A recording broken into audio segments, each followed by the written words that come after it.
এই পাটিগুলা মানে বিভিন্ন দিকে লালদিঘির পাড়, চট্টগ্রাম, সিলেট, ঢাকায় মানে পাঠাই দিয়ে বিক্রি করি। আর সামনে পহেলা বৈশাখ 10 তারিখ জব্বার বলি খেলা লালদিঘির পাড়, ওইখানে বিক্রি করি, পাঠাই।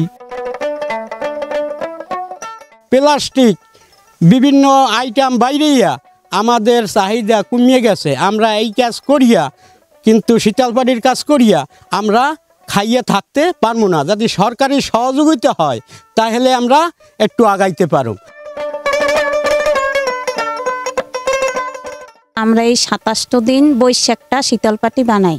একটা শীতলপাটি বানাইয়া 1000-1200 টাকা বেশি।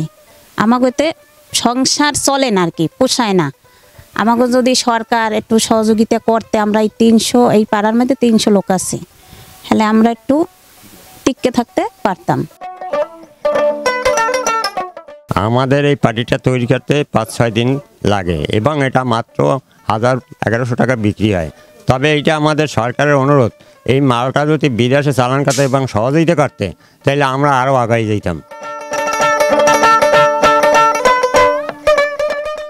রঙ্গশ্রী ইউনিয়নের কাঠালিয়ার আমাদের শীতলপাটি, এই শীতলপাটি আমাদের বাকেরগঞ্জের ঐতিহ্য। এদের সাথে সংশ্লিষ্ট যারা কারিগর রয়েছে তাদের বিষয়ে আমাদের স্থানীয় প্রশাসন তাদের খোঁজখবর নিচ্ছে। পাশাপাশি তাদের কি ধরনের হেল্প লাগে সেটা আমরা খোঁজখবর নিচ্ছি। যেহেতু এটা একটা কুটির শিল্প, এটা বাঁচিয়ে রাখা আমাদের দায়িত্ব। স্থানীয় প্রশাসন এই শিল্পের সাথে রয়েছে।